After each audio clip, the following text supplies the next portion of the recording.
Hey everyone, welcome to episode 6 of the Red Room podcast. Today, I have a very special guest. It's none other than my dad, Geoffrey Ward. How you doing, Dad? Absolutely wonderful. Thanks for asking. How are you doing? I'm good.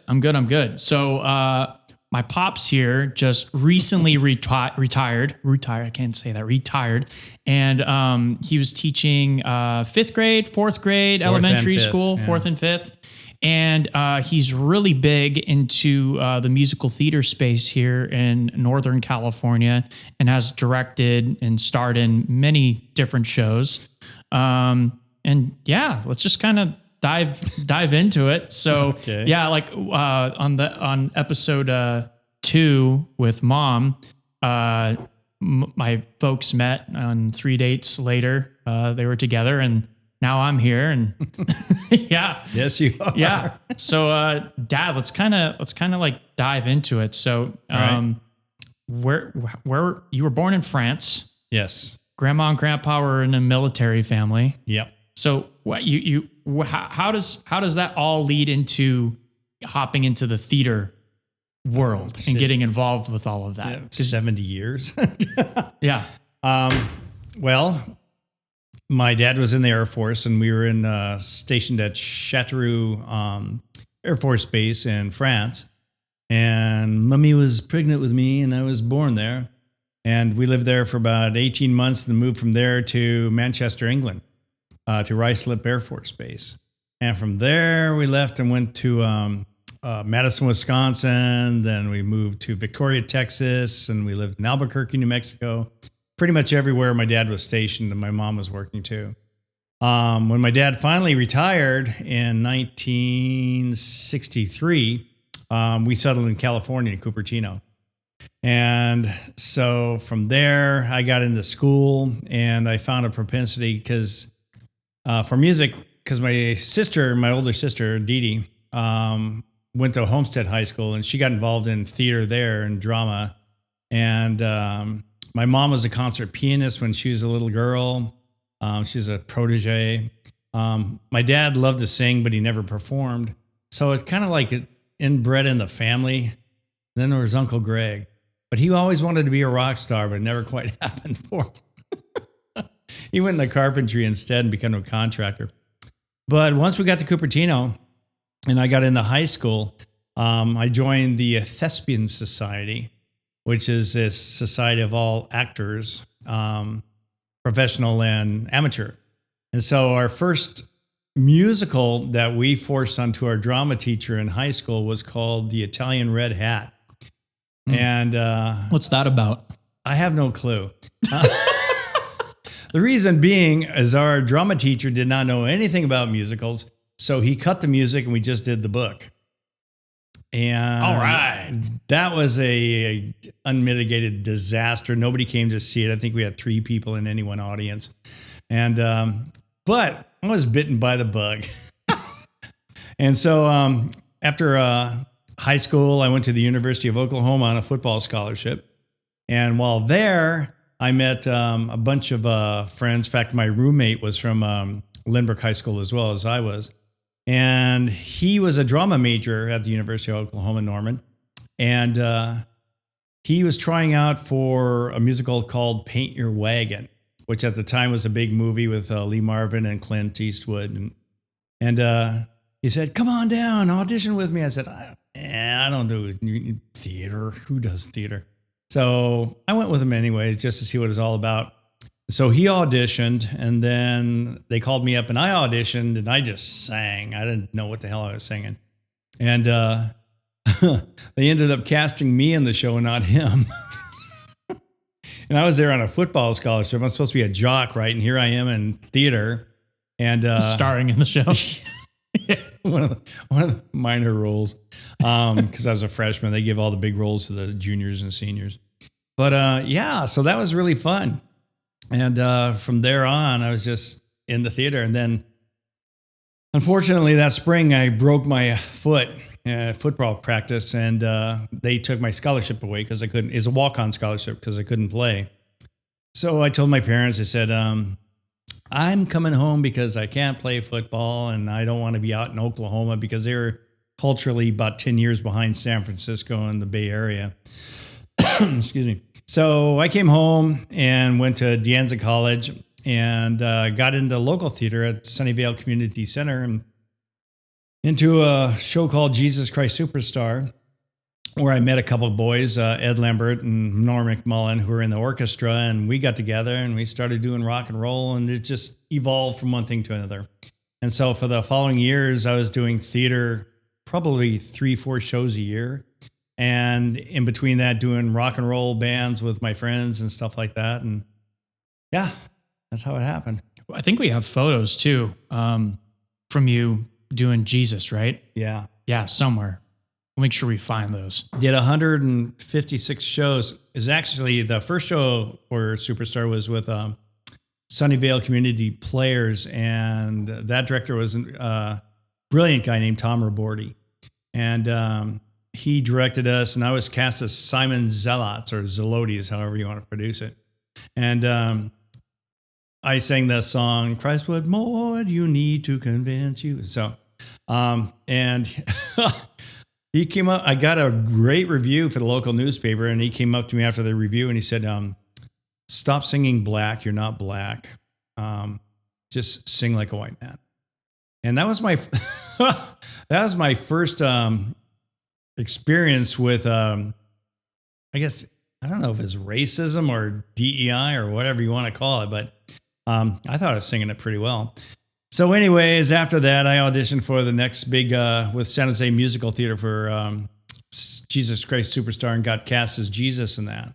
So I grew my hair long, grew a beard, and I was just rocking and rolling. And that's pretty much my life from 74 through 79.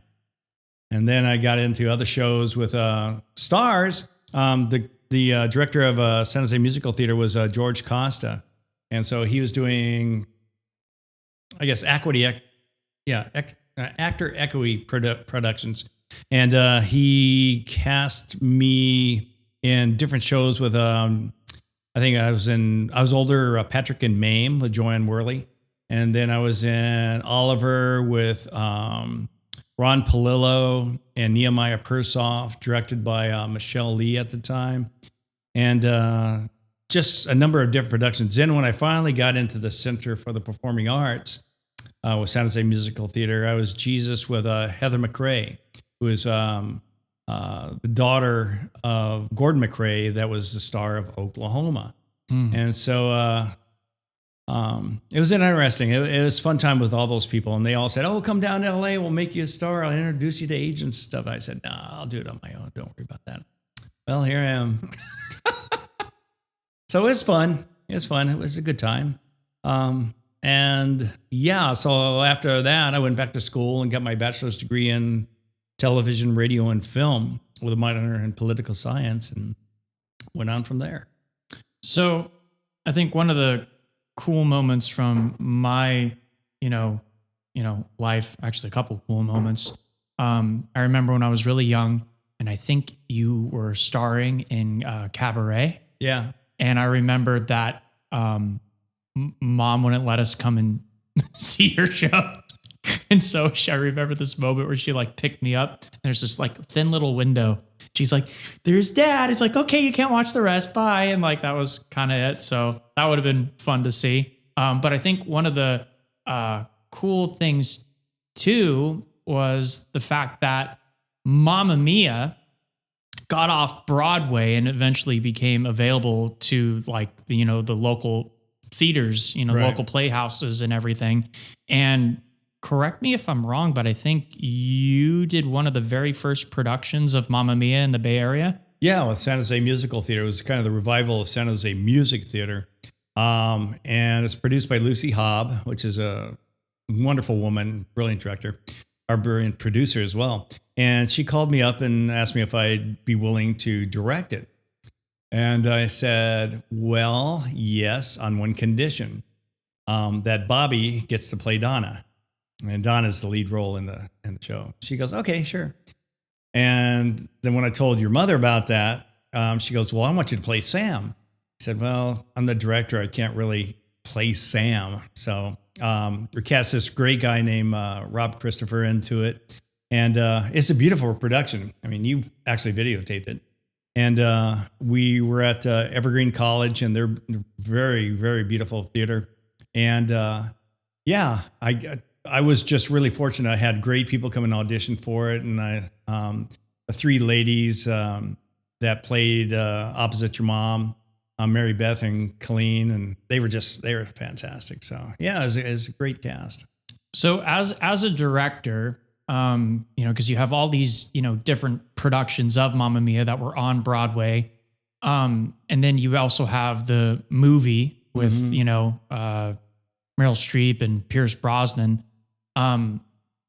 Obviously you want to make it like your own thing, but did you take inspiration from that? Or did you just kind of like not want to watch that and focus on your own vision for the show? Or what were your steps and your thought processes and trying to like go and tell this story, but showing your direction? Right. Having only seen the movie and not the play before. Oh, actually, we did see the play. Your mom and I saw it in New York on our honeymoon. And no, it wasn't a honeymoon. It was when we went back there for Papa's Carnegie Hall. Yeah. We all went and saw Mamma Mia. Yeah. So I took what I remember from that and from the movie and just watching different productions on YouTube.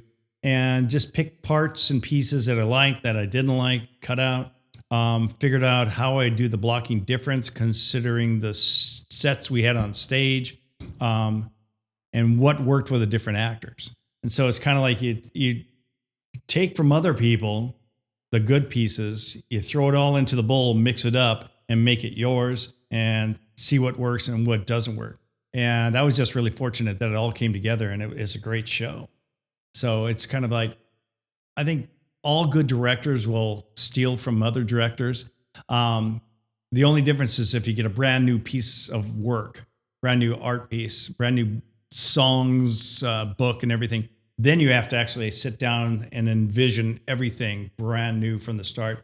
How you would do this and this and this and this. How would you block this and this? How would you have the music going, and working with a musical director and with a arranger and everything like that. But luckily there was so much material out there that I just had this plethora of places to reach to put together my own version. And I think it worked well. I think it came out really well. It was a good production. So when you're working with, the producers and everything like that, and you see like the movie and these extravagant sets that they're using. And, in the Broadway show, these real big, like when you're working with not like exactly a Broadway or feature film, budget, what are the like compromises that you have to make in terms of like sets and like things that you can and can't do, like where do you have to sit down and kind of be like, okay, they did this with like a $25 million budget. How can we do this scene with a what's like a $40,000 budget? You have to get together not only with the producer and figure out what the budget is, but with the set designer and with the artistic designer. And you have to say, okay, this is what I want for this scene. What can you give me? And they'll sketch something out, or they'll create little wooden mock-ups and that type of thing. And eventually you come to a agreement, a collaborative agreement that, all right, instead of having all these huge sets with the vines hanging over and the palm trees and stuff, you're going to go minimalist. So you're going to have just a ramp. You're going to have just kind of a facade of a building for the taverna. And when you go to the minimalist idea, which I did with Patsy Cline when I directed for them too, is that you have to really pull the performances out of your actors and actresses. Because a lot of productions will hide their actors and actresses behind the big sets, the big extravagant sets. Yeah. And you kind of lose that performance because of those sets sometimes. And so my philosophy as of late is to go minimalist with the least amount of set you have to have and sell the audience with the performance from your actors. And it seems to work out really well with the way I do it. And so I think after having done that on a couple of different productions, I don't want to go back to the big extravagant sets, because I've seen local theater groups here that put on great productions. They have these big sets and everything, but you kind of lose what's going on in the sets. Mm-hmm. You know, especially with sense. like the smaller stages and stuff like that too. It almost becomes crammed. Right. I mean, it's kind of like to the point of, no disrespect to the big pop stars, but when they have like 100 dancers behind them, like it kind of like you lose a little bit of like who that artist is, and they're just kind of like blending in. I mean, don't get me wrong, the synchronized like dance moves are cool, but it's like in that same, regard. I think it was with Lady Gaga. I think how she started was she was just, a pianist in a jazz club or something like that, playing music and everything. And a producer came up to her and was like, you're not going to make it unless you do this. And then that's when she started doing her meat costumes and all of the, Madonna-esque stuff. But now she's gotten out of that era, and now she can kind of go back to like who she is, I think, as an artist. I think like, kind of like seeing, her sing with, oh gosh, what's his name? Tony. Bradley Cooper. No. Oh my gosh, I'm spacing on the dude's name. Tony Bennett. Yes. Yeah. And they were doing those concerts together, and it was just like, piano and then the two of them just singing. Right. I think that was really cool because it got to show, like Gaga just like at her core versus, again, nothing wrong with all the glitz and glamour, but it's just nice to kind of like have that. Well, they're standing at a piano. I mean, they're just, you're just taking in their talent, their performance. You didn't need all the, peripheral stuff going on. Yeah. And sometimes when I watch shows like that, singers get up and they have, like you said, the 14 different dancers and everything else going on. You kind of think to yourself, what are they hiding? Yeah. Why can't they perform this music without all this diversion? Mm-hmm. And it kind of, to me, it takes away from the performance. Yeah.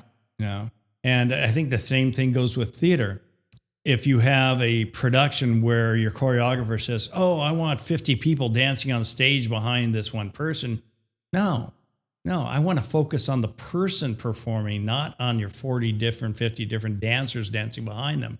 And that's what happens is when you have big choreography going on like that, your stars or your principals will get sucked back into it and become part of this moving picture.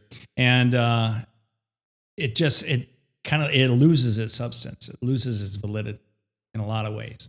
So I prefer to have, like I said, less. I'd rather have 5 or 6 really good dancers dancing with the principal than 14, 15, 50 other dancers dancing with the principal, because then you lose what's going on with he or she, why she's dancing in the first place.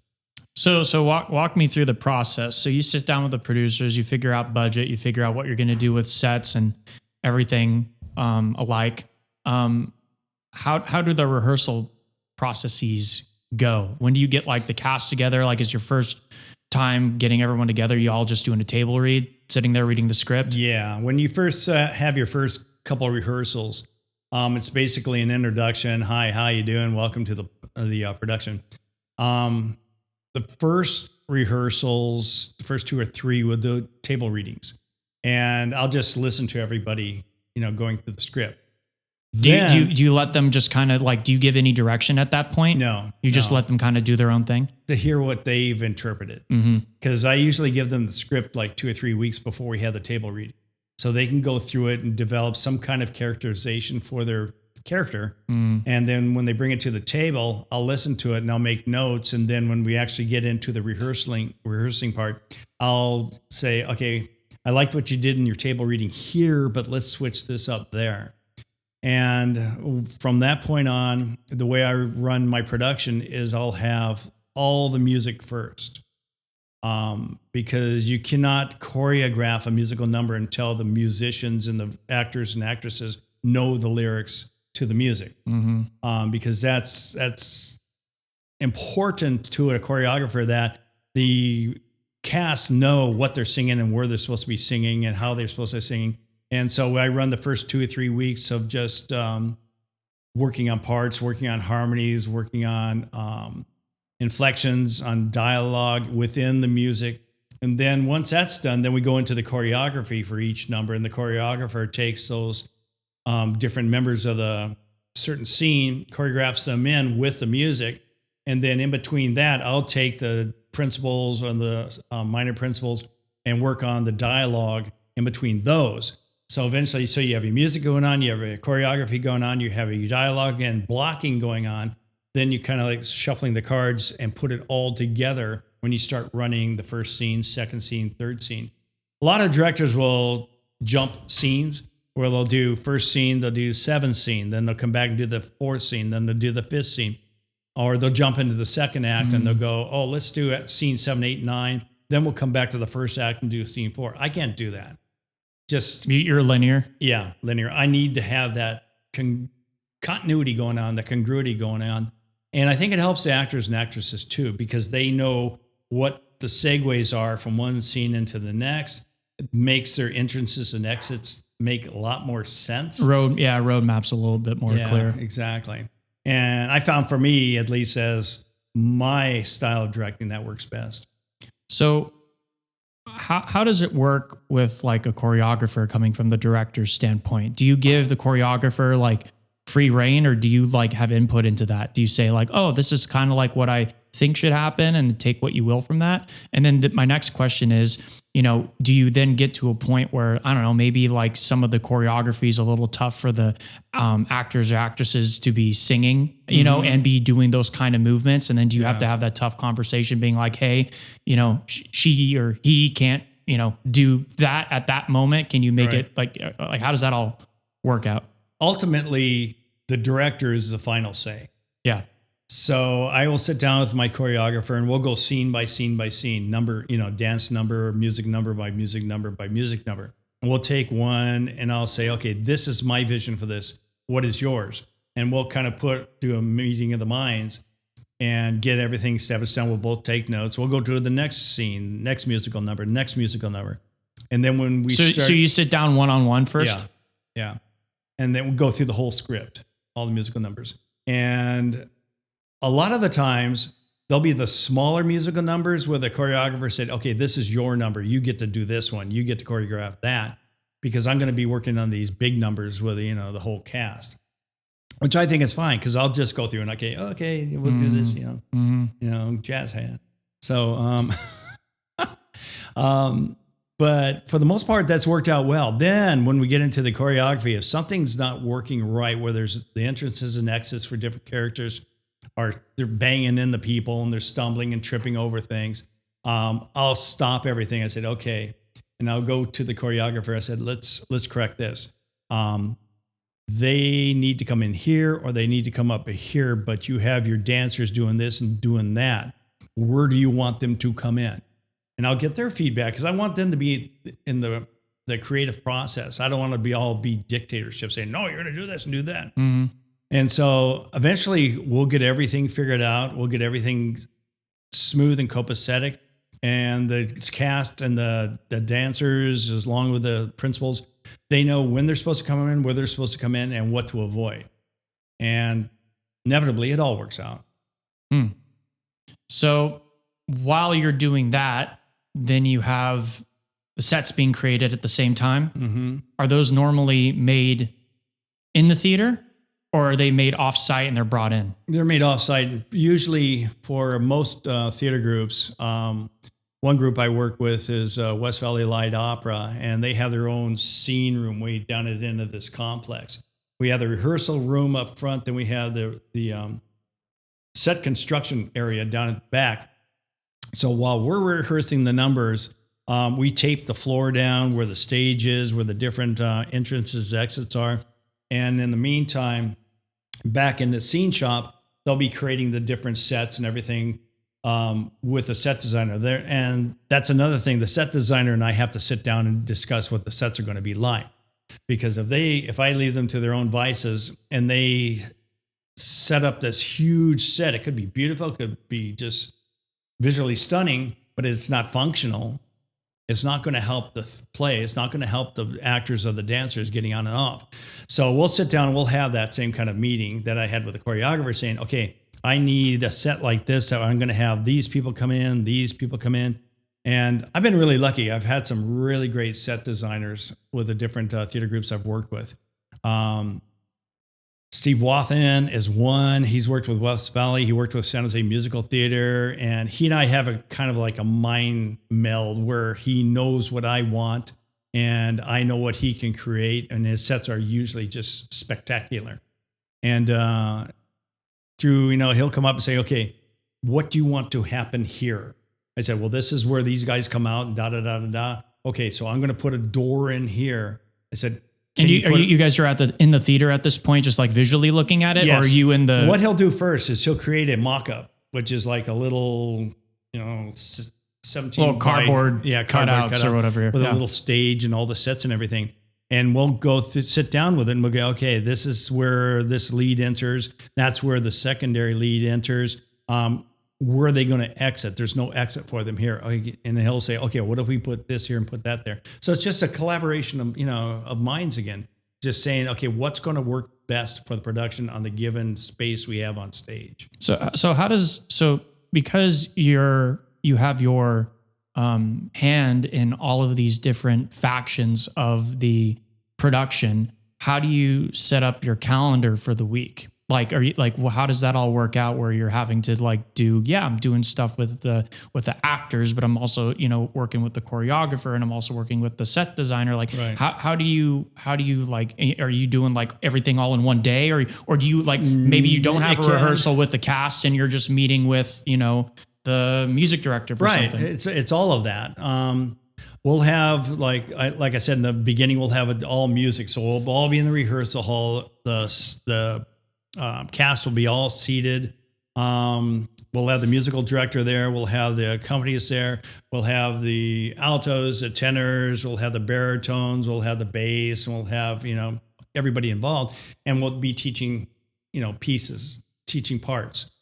Then when we get into the choreography rather, that'll be probably 3 weeks, 4 weeks down the road. Normally a rehearsal space will be between 10 and 12 weeks. If you're lucky. And if, depending on that, that's how you calendar everything out. Okay, I'll sit with a musical director. How many days do you need to teach this piece? The choreographer, how many days you need to teach this number? To me, how many days do I need to block the principals in this number and get the choreography in there and get the music in there at the same time? And then I'll be meeting with the set designers all along because they've been creating since day one and we're getting ready to move in the theater. So I'll go down periodically every day and just check on them, see how they're doing with the sets. And then when we move into the theater, we get together and we have what we call Tech Week, where we put the sets up and we put the lights up and we put the sound together. And then we bring in the cast and we start doing basically a sitzen where we all sit and we just sing, or we just go through and we do a blocking of just the lighting, where we have different members go and stand in different parts of the set, and we have the lighting designer come in and do that. I'll sit back with the lighting designer on that and say, okay, I want a little darker mood on this. I want this a little more bright, cheery because of this song's going on. And so through that conversation, the lighting designer gets everything plotted out. And then when we start running it, I'll be either up in the booth with the sound technician saying, okay, I want you to bring this up, put a little more effects on her voice, his voice. With the lighting designer said, okay, I want a little more moody in this. I want a little more purple, a little more blues in this. And with the musical director, I'll be saying, okay, I want a lot brighter on the orchestra for these numbers. Because once you get the music all down, the kids all learn it, or the adults all learn it. Then you bring in the orchestra during Tech Week, and you have them singing to the orchestra, but the orchestra has to be already there and on book to know what they're supposed to play and when they're supposed to play it. So it's kind of like you're juggling so many balls at one time. But if you're good at it, if you're precise at it, if you know how to work with people and they know what is expected of them and when it's expected, it usually turns out really good. I mean, rarely, live theater, anything can happen. You know, I mean, the sound system can go down, the lights can blow out, the generator goes on, you know, and people are tripping on sets and falling through the curtain and stuff like that. Yeah. Or they can't find their costumes. You know, it's just like that's another thing when you're doing Tech Week. You have the costume people come out and they're going, okay, this is what I think she ought to be wearing for this scene. And I'll look at it and go, they come in at Tech Week. They're not there in the beginning. No, they're in the beginning. They do all the measurements and everything, and we talk over. They have sketches and all that, different things showing what each character should look like. But once we get in a Tech Week and they actually start putting the costumes, they'll put the costumes on the characters throughout the rehearsal process. But they're supposed to be finished once you get in a Tech Week, normally. And then you can look at them under the lights in front of the sets, and you can go, yeah, that works. Or you can go, can she lose the apron or something like that? Or I want a hat on him. Give me a top hat or a bowler or something like that. So it's just, and those are just little things you fix up before you get into a preview night, which is basically your first night in front of a real audience, a live audience. So, but there's just like a lot of different balls you have to juggle and a lot of different ways you have to do it. And each director and each producer have their different ways of doing it. And 9 times out of 10, everything, you know, it works and is successful. It's just that my way of doing it may not be that director's way of doing it or that producer's way of doing it, but I've been really successful at it. I think it's worked out fine. So with the actors and everything, do you notice any hard transitions when they're going from like the tape beds to the live orchestra and like them getting accustomed to that? We don't, as a rule, I haven't as a rule, use tape to music.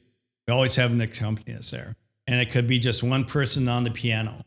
And that person on the piano has to be a professional. They have to know the timing for each song. They have the principals and the chorus have to know exactly when to come in. They have to know that music like the back of their hand. Because you don't use tape. Well, I guess some companies do, but I've never used tape music and I don't want to use tape music. But I know some of the smaller community groups, they do. They just, instead of having an orchestra, they'll just have playback music that they play and the people on stage have to sing to. Problem with that, you don't have any room for creativity, really. I mean, to expand on your performance. With an orchestra, you have a conductor that will look at you on stage and go, okay, they're going to come to this stop, and he can hold the orchestra until that acting moment is over, then start it again. We're on tape.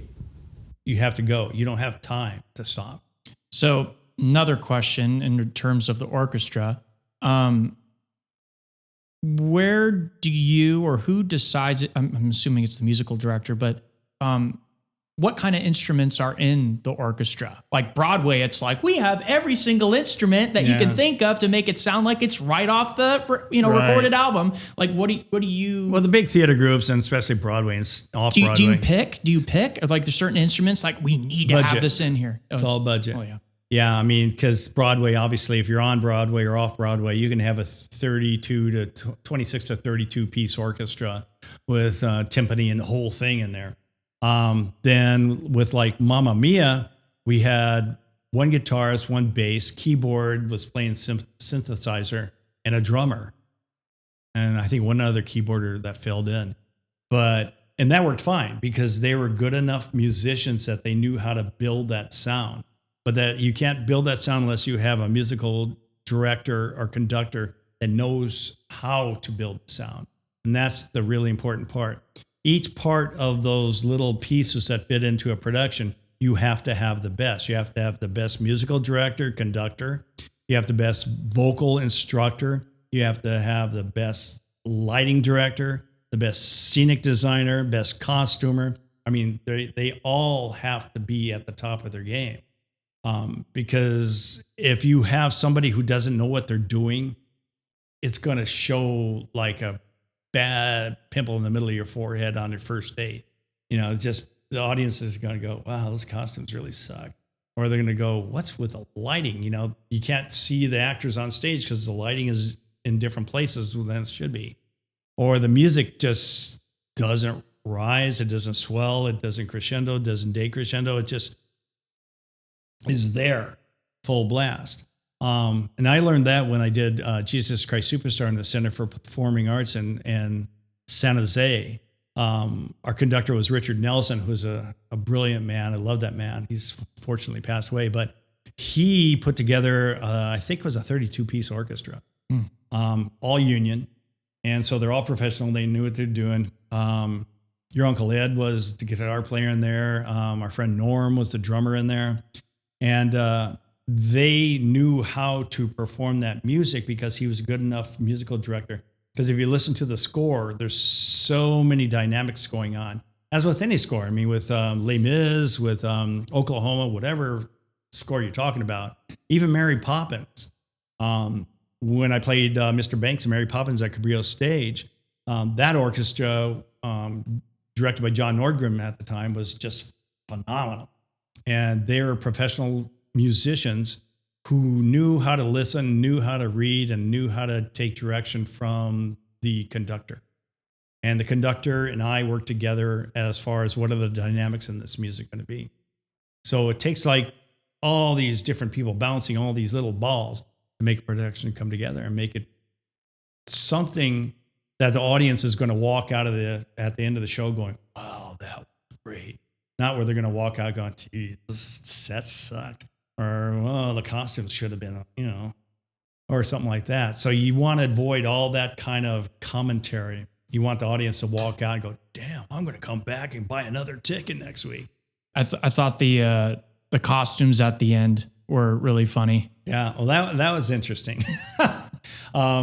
We had this really great costume designer that built the costumes for our show, and they're really good. But the principals at the end of the show decided they wanted to go with a little more fanfare, and decided to remake their own costumes. And the proverbial S hit the fan with that one. And so there was a number of different little fires to stomp out as we opened up. And yeah, it wasn't just your mom. It wasn't, one other actor. I mean, it's the whole principal, crew, all the major actors just going, we need to fix these costumes. And the costumes for the most part through the whole show were great. It's just the disco costumes at the end is what just needed a little tidying up. So, the metallic green. Yeah. So, like I said, the stuff hit the fan, and yeah, but it turned out great. Yeah, theater. Yeah. I'm just sorry, we had a butting of the heads with, the different people involved, but I just took the view that it's my show. I want the best look for my show. I want my actors and actresses to look the best they can look for the audience. So the audience can walk out of there going, whoa, that was great. I felt like I was right back in the 70s and the 80s. Right. And I think we accomplished it. Well, yeah. I mean, it's like, you have these real big, movie directors and stuff who have been, doing it that are, Academy Award winning directors and stuff. And it's like they got there because of their direction for the show. So it's like, you can't, I think people just can't take things personally, but yeah, I mean, I absolutely love the costumes. Like it's ABBA. So you have to go there and you just got to make it exactly like ABBA. You need the afros and the roller skates. And you have to remember, I mean, everybody involved in any theatrical production, any musical production, they're all creatives and they all have egos and they all are so self-conscious and insecure, including myself, that they don't want to be told what they're doing is not right, that it's incorrect, that they need to fix it, they need to change it. So it's kind of like you're not only this director that has established this is my show, we're going to do it my way, but you have to incorporate all their feelings into it and you have to incorporate all their creativity in it. So where they eventually come and put their heads together and say, okay, we have to do this for the greater goodness of the show, not for our own little egos that just got butthurt because somebody said you didn't like the way the tassels fell on your pants. Yeah. So, it's just that. And for the most part, like I said, and everything I've done, I mean, all my costumers, all my set designers, all my musical directors and vocal instructors. They've all been top tier. I haven't really had one performance that I've been in where I could point to any one person and say they should have never done this. Yeah. So. Yeah. I think one of the, I'm sure you have stories like this too. I think one of the fun moments for me was when I was in Rent, and there's this, which is a great show, by the way. Yeah. Played a Roger. That was a raked stage too, wasn't it?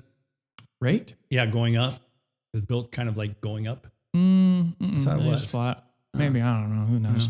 Watch the playback. Playback, I say that like as a sport thing. But I think like one of those, I think you mentioned it earlier, it's just like these little fun moments when you actually are doing like live theater and you're just trying to like figure it out. I have two. So I'll go all the way back to high school before the Rent story. But there was this moment, I was Sky Masterson and Guys and Dolls. And there was this scene where Sky Masterson's reading the newspaper and Nicely is supposed to like come out, and he comes out and we're having this conversation, and Adelaide was supposed to like chime in. And I remember that we got to the bit where she was supposed to come out and it was just like silent on stage. Yeah, I remember that. And we're kind of like, the guy who played Nicely just kind of went ghost white. It was like, kind of awkward. And the audience kind of knew, but, like right off the, right, I just felt the beat and I just kind of flipped the page.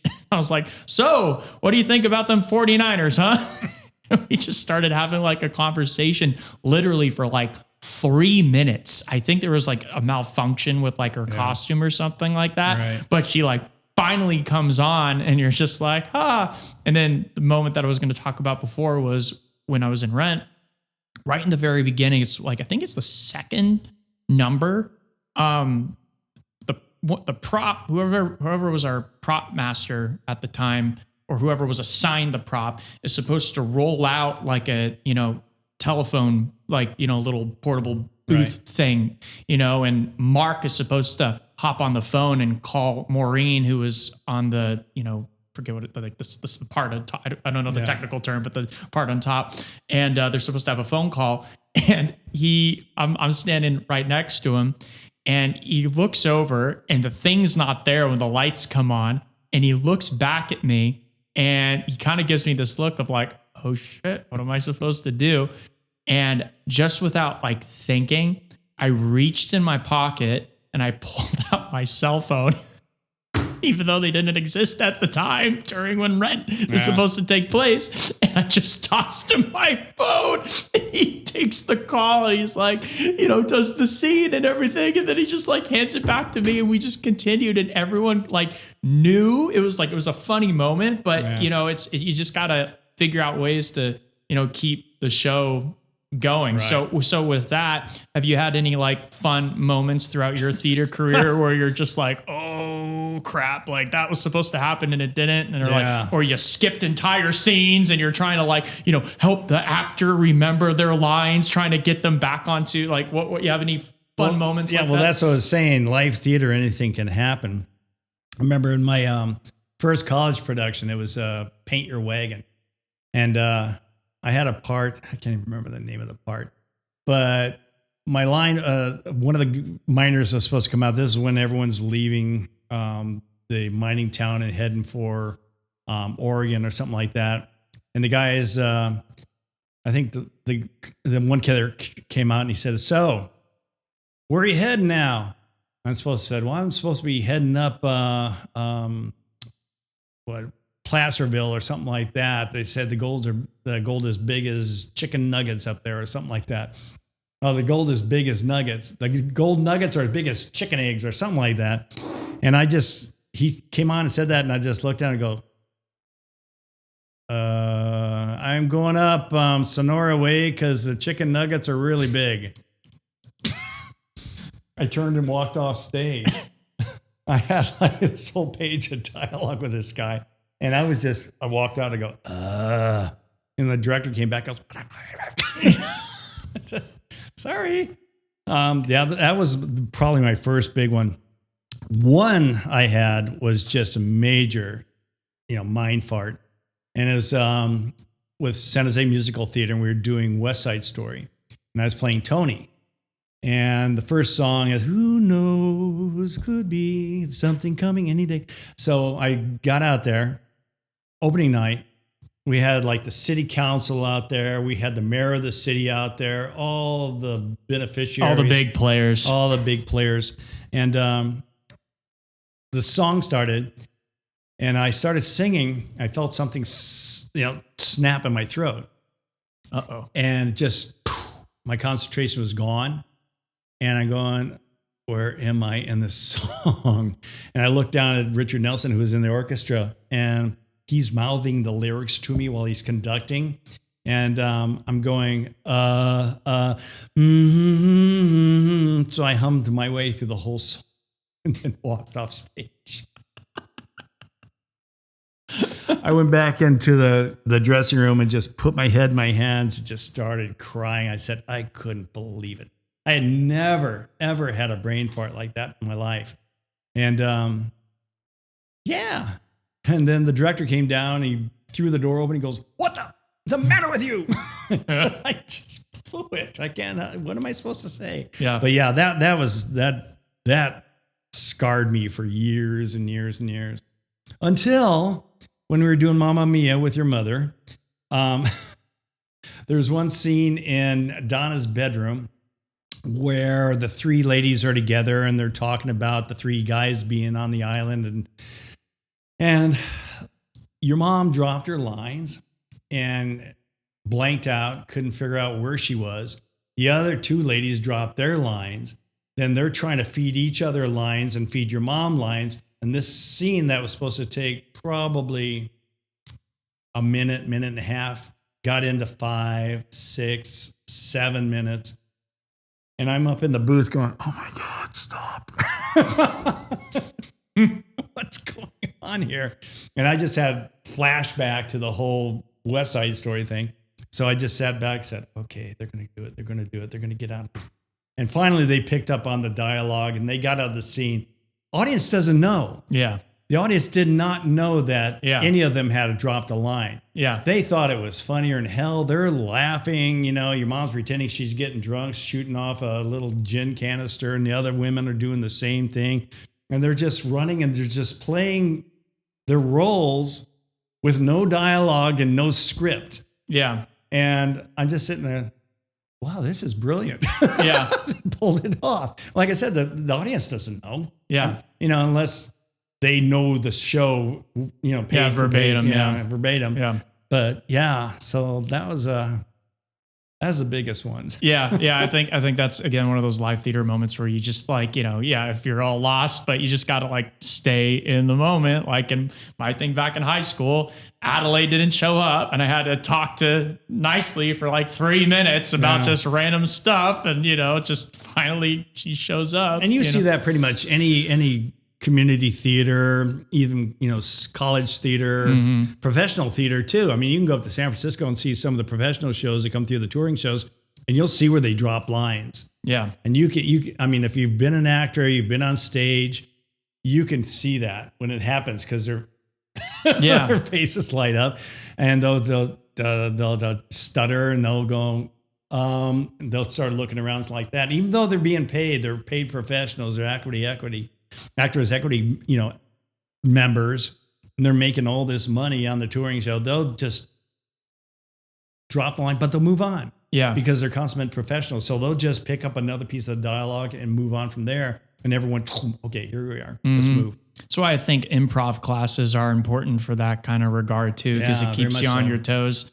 It's just kind of like when you see episodes of Saturday Night Live from when they were good and it was a funny show. They're starting to pick up again, which is nice. They got some new cast members and I'm watching their stuff and they had this whole guy that played this Domingo thing with Sabrina Carpenter's song and Ariana Grande from that moment, it was SNL kind of picked up again, but there was this huge just lag of I just didn't find any of their stuff funny. Right. But when you look at the older days and like kind of the newer days too, they'll have moments where they're just absolutely like cracking up and they lost their spot. I forget what her name is, but it's when they had Ryan Gosling was in the thing, and it was him and I'm forgetting her name. She played the weird Barbie in the Barbie movie when Margot went to talk with her, and she had the Kate something. Yeah, I forget her name. I apologize if you know.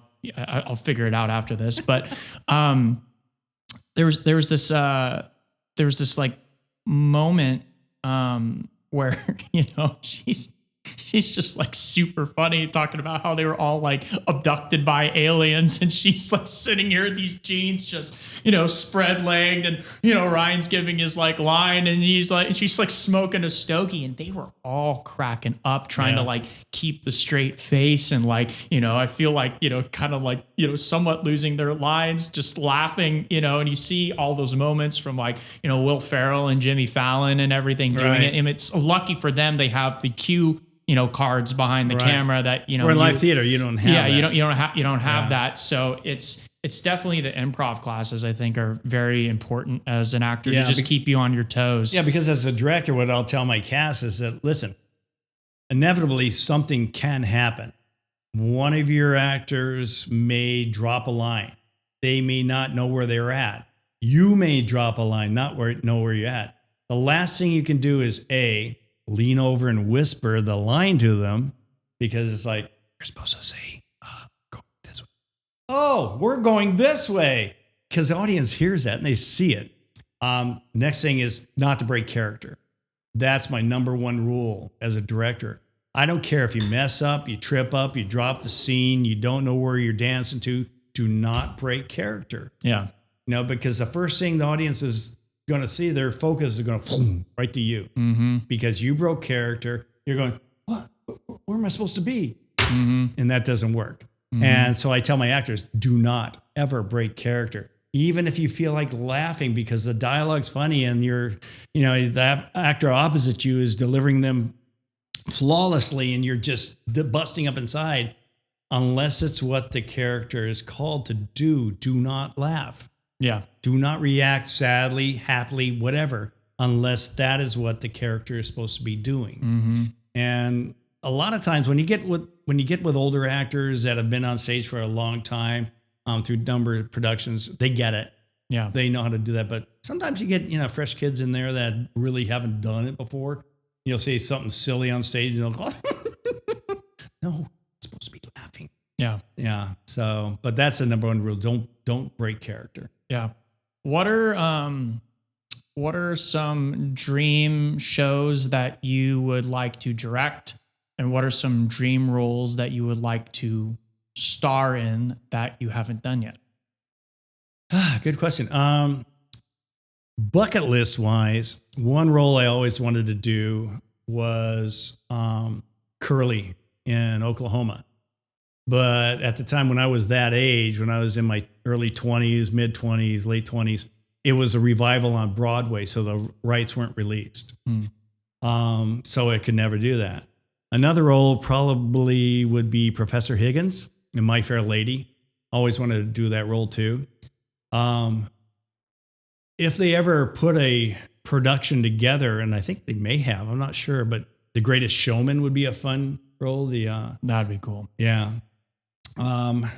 Maybe too old for that too, but still. And what other roles?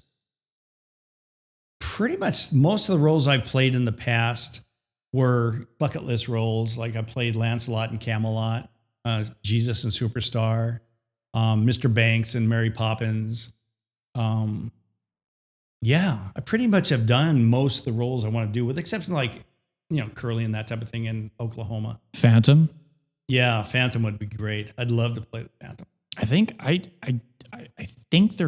think they're off Broadway now. I think they're done, right. or they brought it back. I gotta look into it. But I don't know if there's a lot of musical theater groups in the Bay Area here that are that courageous to try to do Phantom. I think, is it kind of like one of those things that you just don't touch? I think the music you can touch it's the whole integration of the set. the whole chandelier coming down. Yeah. How do you do that with a $40,000 budget versus the 23 million one? When you're up at the Current Theater or the Orpheum up there, yeah, you can put this big chandelier on wires that come down on the stage and crash. You can, pop up little flames in the floor from underneath and have a boat, as you're going through the underground sewers, being pulled along by wires and stuff like that. But in the local theaters here, the venues aren't set up that way. Not that I know of. Maybe the Hammer Theater downtown San Jose, the lower theater, could probably accommodate something like that. But yeah, Phantom would be a great one. Also, Les Mis would be a fun show to do. Never done that. Yeah, there's a few shows that I wish I would have done. I mean, obviously, some of them are out of my reach now because of my age and everything. But to direct, I mean, I'd love to direct any of those. I think it'd be fun to direct My Fair Lady. I think it'd be fun to direct Oklahoma. Les Mis would be great to direct. Phantom would be fun to direct as well. That'd be challenging as a dickens. Costume wise and set wise, it's almost prohibitive unless you really have the bigger budget, the bigger venue to put that on. Yeah. Some of the smaller shows like Little Night Music, the Fantastics, which a lot of people consider a passe now, would be nice to revive. Yeah. Yeah. Going into the Thoroughly Modern Million, all those other shows from the 50s and 60s. It'd be fun to revive some of those shows and put them back on. Yeah. That's cool. Yeah, there's a lot of shows that I feel like would be cool to see again, like on stage. I think like seeing Guys and Dolls would be fun, like in a full professional. Nobody's done that in a day. Setting or something like that. There's a lot of different ones. Yeah. Well, there's another problem that's come along too is through theaters that I think culturally there's a lot of musical theater, serious theater. By serious, I mean without music. That a lot of theater groups won't approach, because they feel it's either culturally insensitive or it's written for specific people and not for other people. And so there's a whole inclusion thing going on. And a lot of people shy away from the really good masterpieces of theater, I think due to political culture in a lot of ways. And be that good or not, I'm not one to judge, but it's just kind of sad that some of these shows don't come back because they're consideredly, you can't do Showboat. Yeah. Because it deals with slavery. Even though the majority of the pieces played by Black people in that show have gorgeous music, gorgeous songs, performances are fantastic. You can never do Gone with the Wind, because of the same reason. It's just, there's a lot of, I don't know how you would make it culturally sensitive, do shows like that. So instead of figuring that out, a lot of people have just thrown them into the closet and said, well, I think when you talk about things like that, it's kind of like, I remember when Django came out and Leonardo DiCaprio was having a hard time saying like the N-word in front of, and Samuel Jackson just said, you just got to say it, man. Yeah. This is a time period piece. Like, you just got to say it. Right. And so we got into that role. I mean, and Leo's a great actor and he did it, and he performed really well and really, really great movie. There's another point I was going to bring up. But to do that in theater though, I mean, you're taking a risk of people just getting up and walking out. Yeah. Because of that, even though it is a period piece where those words were used. Yeah. I remember when Hamilton first came out, there's a lot of backlash and blowback on that one because there was only one Caucasian part in that show, and that was the king. Everything else is all minority. Yeah.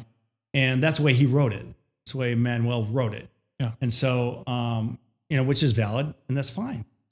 But yeah, it's a lot of people took issue with it. Yeah. Because that's not the way I remember Hamilton. That's not the way I remember Thomas Jefferson, yada, yada, yada. Yeah. Okay, well, that's not the point. The point is this is a brand new artistic creation. Yep. But still, even with that, even though it's culturally accepted, they got a lot of blowback on that as well. Like going off that, I mean, I was really lucky because Mom and I got lottery tickets to go see it up in San Francisco. And we were like right on the second tier balcony overlooking all of it. And it was a really, really cool show. And just being like a history buff like you and I are, it was like fun, like, learning about it. Cause before that, it's like, oh, cool. He was a founding father. Cool. He was on like the $10 bill. Right. What else, But then there was this moment I remember when in February of 22, I was back in New York and I just got out of, there's a bar that is 2 blocks away from the World Trade Center. It's Francis Tavern. It's where the founding fathers literally all sat down together, and there's a room where the table and all of them, Washington, Jefferson, Adams, all sat there, and they have and said, we're going to do the revolution bit, Right. like they have the beer on tap from like 1748 that's been on tap at that bar, and feeling that moment. And I remember I walked out of there and we were walking back to the subway and we took a left on this one street and there's this church. And I remembered like looking up and there was this like white, just, obelisk, and it said Alexander Hamilton. And I was just like, oh, and like, it's like, and it's because I watched that musical. Yeah. I had more of an appreciation for what he did. Right. And it was just so random, like walking, and seeing that. It was just like, it was pretty cool. Yeah. Seeing Phantom on Broadway was awesome. I mean, if it's still going on, I don't know if it is. People I think need they to closed. Yeah, I think so too. I mean, it was very lucky to catch one of the last shows. I think Cats closed too. Yeah. But then it was really fun too, seeing Hugh Jackman and Sutton Foster in The Music Man. Yeah. That's another role I've always wanted to play too. Yeah. Yeah. Yeah. That was just such a fun show. And, they're in the train scene and, he's got the newspaper up and he's sitting in the corner and I'm just like, all right, we know Hugh's there. And, and they were just like doing their bit. And then the moment he pulls the newspaper off and does his like first line, everyone just went crazy. Right. But even to the point of like, those moments where you're, it's theater, live theater, anything can happen. There's this really funny moment where Sutton Foster's character pushes Hugh's character, and she pushed a little too hard and he almost like ate it. Yeah. And they both broke character and started laughing like extremely hard, and the whole audience was laughing for like 2 or 3 minutes. And they kept trying to get back into the scene and they just kept cracking up, and then finally, they got into it. Well, I think when you're on that level of a talent as they know that you're like, a god essentially in that field. So it's just, okay. Yeah, it's fun. But yeah, at the end, the funny part too was like, it was Sutton Foster's birthday. So like Hugh like comes out and he's like talking to the audience. And this one guy in the back's like, Wolverine. And he goes, it was pretty cool. Yeah, I guess he and Sutton are dating now. Yeah. Interesting. I was there when that romance happened. I saw it take place right there and then on that stage. I think they were both married to other people at the time. Yeah. Too. Yeah. It's a dangerous part of theater. Yeah. Yeah. But yeah, really, really, really good show though. Yeah. Well, right on, Dad. So what about you? What about getting you back into theater? Real estate. Lots and lots of real estate, Real Estate, the musical, Sing the Purchase Agreement. Ooh, there you go. Oh, there's a storyline. There we go. Hey, Jeff, you want to be a producer? Seriously. Yeah. How do you sell this house? Yeah, okay. But yeah, no, thanks for coming on, Dad. It was fun. That was a lot of fun. Appreciate you coming on and, just kind of talking about everything theatrically and whatnot. And we got to have you back on again, down the road here and, kind of go from there. But I love you. I love you too. Best dad in the world. Oh, best son in the world. Cool. All right, everyone. Thanks for tuning in. We'll catch you next time.